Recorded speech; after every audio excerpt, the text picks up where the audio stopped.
엘리후가 말을 이어 이르되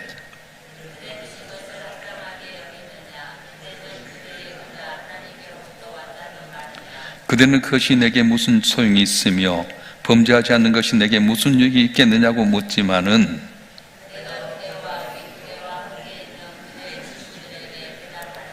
그대는 하늘을 우러러보라. 그대는 그대보다 높이 뜬 구름을 바라보라.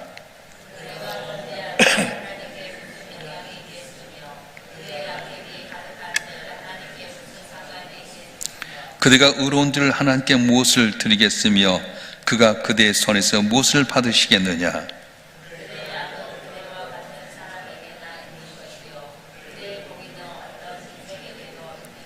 사람은 학대가 많음으로 부르짖으며 군주들의 힘에 눌러 소리치나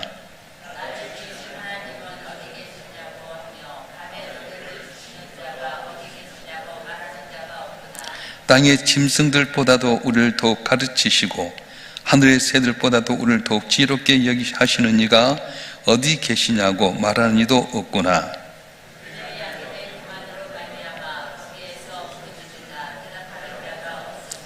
헛된 것은 하나님이 결코 듣지 아니하시며 전능자가 돌아보지 아니하심이라.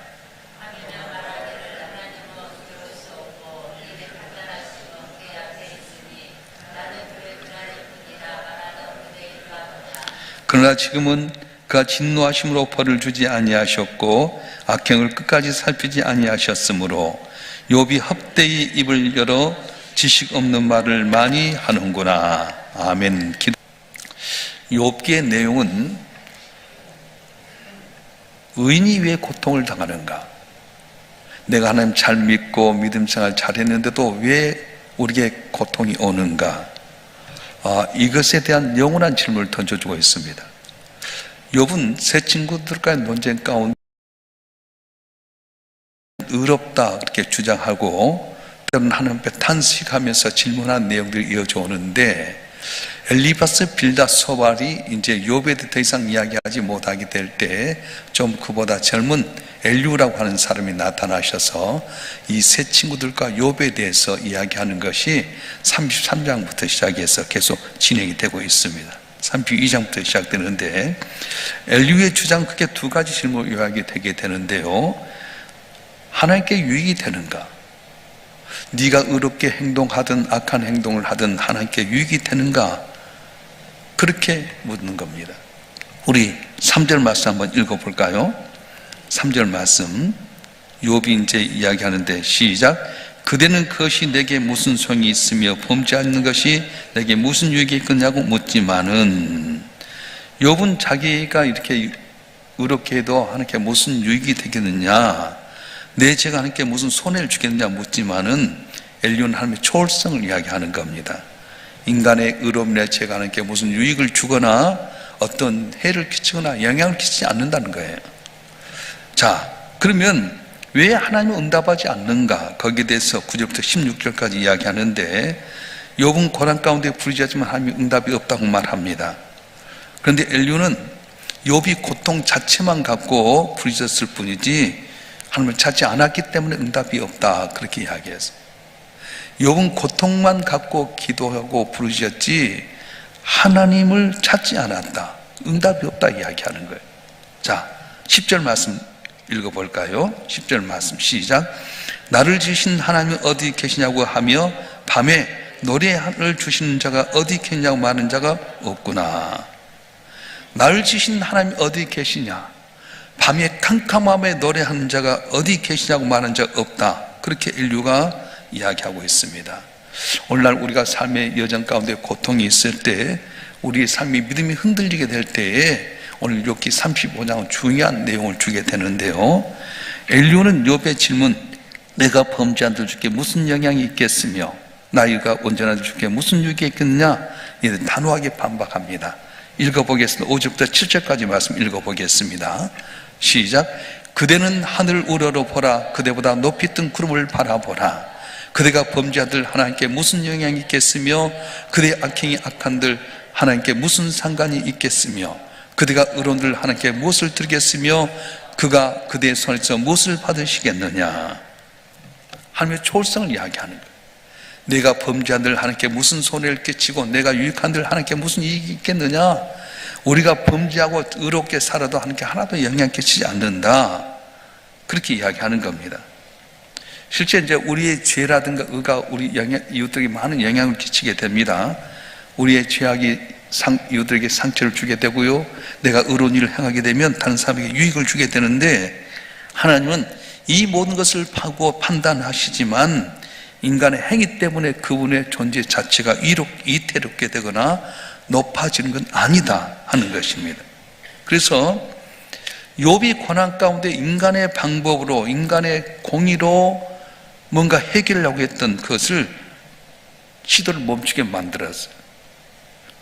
우리는 고난은 몰라도, 고난의 이유는 몰라도 여전히 의로우시고 완전하신 하나님에 대해서 그분을 딱 붙잡아야 된다고 말씀합니다. 우리의 행위가 하나님께 어떤 유익을 주거나 손을 끼친 것 아닙니다. 중요한 것은 전지전능하신 하나님 당신의 뜻대로 모든 것을 이끌어 가시고 주장하신다고 하는 거예요. 그래서 응답이 없는 이유에 대해서 이야기를 하게 되는데, 35장 9절부터 16절까지 보게 되면 응답이 없는 이유가 뭐냐, 거기도 이야기합니다. 우리 35장 9절부터 10절까지 말씀 한번 읽어볼까요?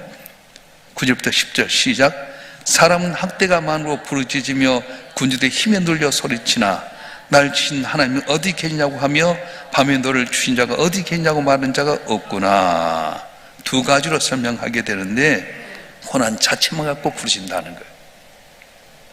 내게 질병이 있기 때문에, 내게 물질의 곤란이 있기 때문에, 내 가정의 풍파 때문에, 직장과 사업장에 많은 어려운 문제 때문에 그것만 벗어나기 위해서 소리치지 하나님에 대해서처럼 안 맞춘다는 거예요.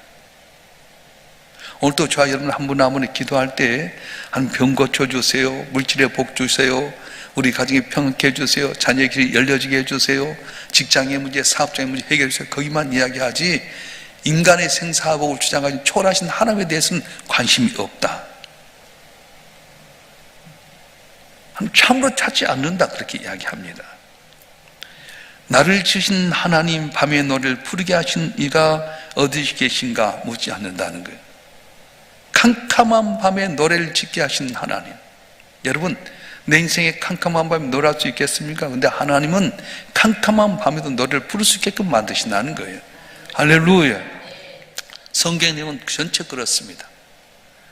아브라함도 그랬고, 이삭도 그랬고, 야곱도 그랬고, 요셉도 그랬고, 환경이 좋아서 찬양한 것이 아니라 캄캄한 밤에 아들이 없어서 끝났다고 생각했던 아브라함에게 기적을 주셔서 아들을 낳게 하신 하나님. 가뭄 가운데 길이 없는데도 불구하고 너 순종해라, 복을 주리라. 캄캄한 밤 같은 순간에 한 말씀에 순종했더니 100배 복 받게 하신 하나님. 애삼촌 라반이 싹을 10번이나 바뀐 가운데서도 항상 하나님께서 은혜 주셔서 복 받게 하신 하나님. 요셉은 애굽 땅 종으로 팔려가서 길이 없는데도 불구하고 캄캄한 밤에 국무총리 되게 하신 하나님, 그 하나님 찬양하는 겁니다. 모세가 애굽 땅에 들어가서 이스라엘 백성을 건져낼 때 뭐가 있었습니까? 지팡이 덜렁 하나뿐이었습니다. 환경 조건 하나도 없었습니다. 캄캄한 밤과 같았는데 하나님은 10가지 시향을 통해서 출애굽하게 만드셨는데, 더 대단한 것은 앞에 홍해바다가 가로막고 뒤에 애굽의 기명이 쫓아오게 되고, 지금까지 10가지 기적을 바라보면서 찬송했던 이스라엘 백성들은 하나님 모욕하고, 우리가 죽을 자리가 없어 이 자리에 죽게 만드느냐, 모세를 원망하게 되는 캄캄한 밤에 홍해바다를 마른 땅같이 건너게 만드시고, 애굽의 기병을 불기둥으로 막으셔서 나중에 그들이 보는 현장에서 몰살시키는 하나님, 밤에 노래하기는 하나님을 찾는 자가 없구나, 그렇게 말씀하는 거예요. 오늘도 저와 여러분 한 분 한 분이 주님 앞에 나와서 기도하게 할 때, 물론 위급한 물질의 문제, 건강의 문제, 자녀의 문제, 여러 가지 환경의 문제가 있지만 이것보다는 모든 걸 초월하신 그 하나님, 내가 악을 지어도 함께 손해가 얻게 되고 내가 의를 행해도 함께 유익을 주지 않는, 흔들리지 않은 그 하나님 바라보고 살아가길 때 나도 모르면서 하나님께 놀라운 은혜를 주셔서 캄캄한 밤에 노래하는 귀한 은혜를 주실 줄로 믿습니다. 할렐루야. 그래서 하나님 침묵하신 것이 아니라 우리가 하나님을 올바로 찾지 못한 건 아닌가, 그걸 던져주고 있는 거예요. 고통 속에서 신음하는 것과 고통 속에서 하나님의 뜻과 지혜를 찾는 것은 전혀 다릅니다. 하나님을 찾는 건 뭘 말하는 겁니까? 고통의 상황을 넘어서 고난 중에도 여전히 우리를 붙들고 계신 그 하나님을 바라보는 것, 그게 하나님 찾는 거라고 말씀하는 겁니다. 그래서 오늘 엘리후는 마지막으로 경고하게 되는데 13절부터 14절 말씀 한번 읽어보겠습니다. 13절 14절 시작. 헛된 것은 하나님이 결코 듣지 아니하시며 전능자가 돌아보지 아니하심이라. 하물며 말하기를 하나님 배울 수 없고 이래 판단하시면 그 앞에 있으니 난 그를 기다릴 뿐이라 말하는 그대일까 보냐. 이 두 가지 이야기인데, 헛된 기도 안 들으신다는 거예요. 죄악된 마음으로 진정한 회개가 없이 드린 헛된 부름 응답하지 않는다. 불신앙적인 태도, 욥은 고난 가운데 있는 자기를 하나님이 돌아보지 않는다고 하는 생각된 건 잘못된 믿음이었어요. 고난 가운데 있는 나를 돌보지 않는다. 어제도 이야기했습니다마는 우리는 부분만 바라보니까 전체를 알고 계신 하나님에 대해서 쉽게 평가하잖아요. 짧은 CCTV 장면만 갖고 전체를 보지 못하는 것처럼 내게는 잠깐의 고난 때문에 전체를 보고 계신 하나님을 모를 때가 많다고 하는 겁니다. 그래서 오늘 욥기 35장을 통해 엘리후를 주신 하나님의 교훈은 뭐냐면, 초월성을 인정해라. 우리의 고난과 어려움이 하나님의 존재와 공의를 흔들 수 없음을 인정해라. 하나님은 우리 피조물을 위해서 좋게 하기 위해서 하는 것이지 고난 끝난 것이 아니다. 그렇게 이야기하셨습니다. 또한 고난 가운데 하나님 찾아라. 그리고 겸손히 기다리라고 말씀하십니다. 때때로 하나님은 침묵하신 것처럼 여겨질 때가 많습니다. 근데 침묵하실 때 우리가 생각지 못한 응답을 준비하고 계신다는 거예요. 예수님께 십자가에 못 박혀 돌아가실 때 십자가에서 엘리 엘리 라마 사박다니, 나의 하나님 나의 하나님 어찌 날 버리시나이까 부르짖는데도 불구하고 하늘도 잠잠하고요, 천사의 응답도 없었고요, 아버지 하나님도 응답이 없으셨습니다. 그런데 침묵은 버림의 침묵이 아니라 구원의 침묵이었습니다. 아들이 버려진 것이 아니라 아들이 희생을 통해서 세상을 살리시고자 하는 하나님의 구원의 역사가 진행되고 있었다는 것입니다. 그래서 십자가는 하나님이 침묵하시는 동안에 가장 큰 일을 하셨다는 증거가 됩니다. 그래서 빌립보서 2장이 말하기를 죽기까지 복종하셨다. 그 십자가의 죽으심이라 말씀하셨어요. 예수님은 십자가의 고난 가운데서도 침묵하신 하나님을 신뢰했습니다. 하나님 아무 말씀 하지 않으셔도 예수는 선하신 아버지 하나님의 그 뜻을 믿었어요. 그래서 십자가에 못 박혀 죽으셨다가 부활케 만드셔서 모든 자가 예수의 이름으로 무릎을 꿇게 하는, 즉히 예수를 높여주는 역사가 일어나게 했던 겁니다. 예수님의 십자가는 오늘도 우리에게 말씀합니다. 하나님 침묵 속에서 일하신다. 침묵은 버림이 아니라 성취의 시간입니다. 응답이 늦은 것이 아니라 응답이 더 크기 때문에 시간이 필요한 것입니다. 예수님의 침묵의 시간은 부활의 능력을 준비하는 시간이었습니다. 오늘 우리가 침묵을 겪고 있다고 한다면 그는 하나님께 새로운 부활을 준비하는 시간을 믿고 오히려 찬양하고 하는 의지하는 여러분이 되었으면 좋겠습니다. 그래서 오늘 욥기 35장을 통해서 하나님의 침묵을 우리가 새롭게 바라봤으면 좋겠습니다. 하나님 지금도 우리의 기도를 들으신다. 침묵은 무관심이 아닙니다. 침묵은 하나님의 깊은 응답의 방식이라고 하는 겁니다. 종종 우리는 보이는 변화를 응답이라고 생각하지만 하나님 먼저 보이지 않는 내면의 변화를 응답으로 주신다는 거예요. 꼭 상황이 변해서 응답이라고 할지 모르지만 내 마음이 변화된 것을 응답으로 주신 거예요. 그래서 고난 가운데 이렇게 하셨구나, 이 고난 가운데 하나님께 내게 이렇게 하시려고 준비하셨구나. 그래서 밤에 노래하는 그 하나님을 바라보게 될 때에 우리가 상상치 못할 은혜를 준다고 말씀하고 있는 거예요. 의롭게 살아도 보상이 없는 것처럼 보일 때 하나님 이렇게 말씀하십니다.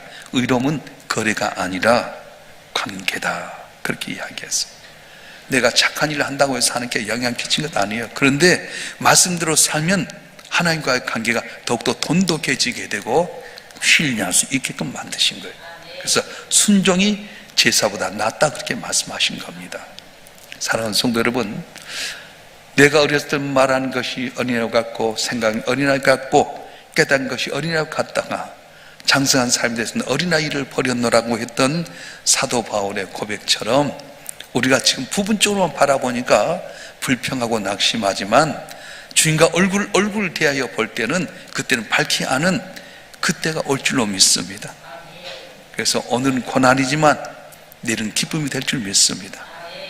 모든 걸 초월하신 하나님, 침묵 가운데 준비하신 하나님, 그래서 오늘 또 견디게 되고요, 소망 가운데 우리는 하나님 앞에 기도할 수 있게 되는 거예요. 내 상황이 변해달라고 기도하지 마세요. 하나님과의 관계가 더 깊어질 수 있도록 이 고난 가운데 하나님 나와 함께 하심을 믿고 감사 찬송하는 여러분 되었으면 좋겠습니다. 저는 우리 손자들 키우면서 더 많이 깨닫게 되는데요, 애들이 갑작스럽게 감기가 오게 될 때 있잖아요. 그러면 병원에서 준 약을 준대 애들이 신통방통 약은 기가 막히게 알아요. 약 주려면 고개 흔들고 난립니다. 그러면 저희 집사람과 제가 팔다리 안고요, 목에다 탁 하고 쫙 짜요. 처음에는 태태 뱉트는데 우리 집사람 약을 먹이는 방법이 생겼더라고. 그걸 갖다 먹고 깊숙이 얘가 쫙 짜. 그리고 계속 나 칵칵 꼴깍 넘어가. 얘는 고통이 죽은 줄 알았는데 사는 길이잖아요. 감기로 인해 열이 오를 때에 얘를 그냥 방치하면 죽을 수밖에 없기 때문에 꽁꽁 묶어주고 쓴 약을 준 이유는 죽기 위함이 아니라 살리기 위한 방법이라고 말씀하셨습니다. 아들 예수를 아낌없이 내주신 하나님께서 그 아들과 더 어찌 좋은 걸 주지 않겠습니까? 오늘도 내게 환난과 고난이지만 캄캄한 밤에 노래하게 하신 그 하나님을 바라보고 하나님과 깊은 교제를 통해서 내 눈물이 진주가 되는 기적을 체험하는 우리 모두가 되길 축원합니다. 축원합니다. 기도하겠습니다.